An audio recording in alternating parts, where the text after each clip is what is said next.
What's up everyone, Jeff here from Pure Tesla. Today we're doing a quick video that shows you the difference in Autopilot versus an Interchange coming from 28.2 to 32.2.2. Kind of an interesting scenario. Stay tuned.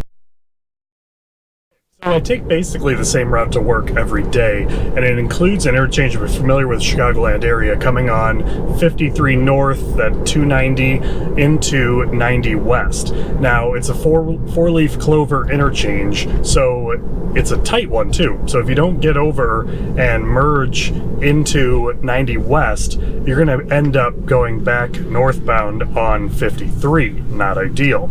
So, Autopilot historically has been kind of hit or miss with that, and mostly miss. It can't make that merge fast enough. And if you know how the lane change component works on like a normal straight road without any obstructions, it will alert you, ask for feedback, and then ultimately a couple seconds later make the lane change. Now that's different in 32.2.2 with the way in which this operates, and I'm going to show you right now. I think it's an important benchmark to start with what a normal Navigate on Autopilot lane change looks like. This one is being done using 32.2.2. You can see the confirmation indicator goes on now, and confirmation's given, the lane change is executed, and it takes approximately 10 seconds to make it from start to finish. Now, on 28.2, which is the video that we're seeing right now, this is the actual interchange that I discussed earlier in the video.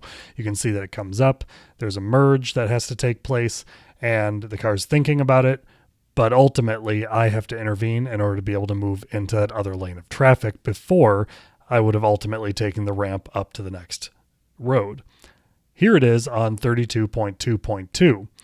Come around, it indicates that it needs to get over, the turn signal goes on, and the lane change is executed in only 4.4 seconds. So when the car needs to make it happen, it can make it happen. And that's something that's new, at least for me, in 32.2.2. I'm certainly curious to know what you guys have experienced in Autopilot with 32.2.2 or later. Certainly leave that in the comments below. Let us know. And until next time, take care.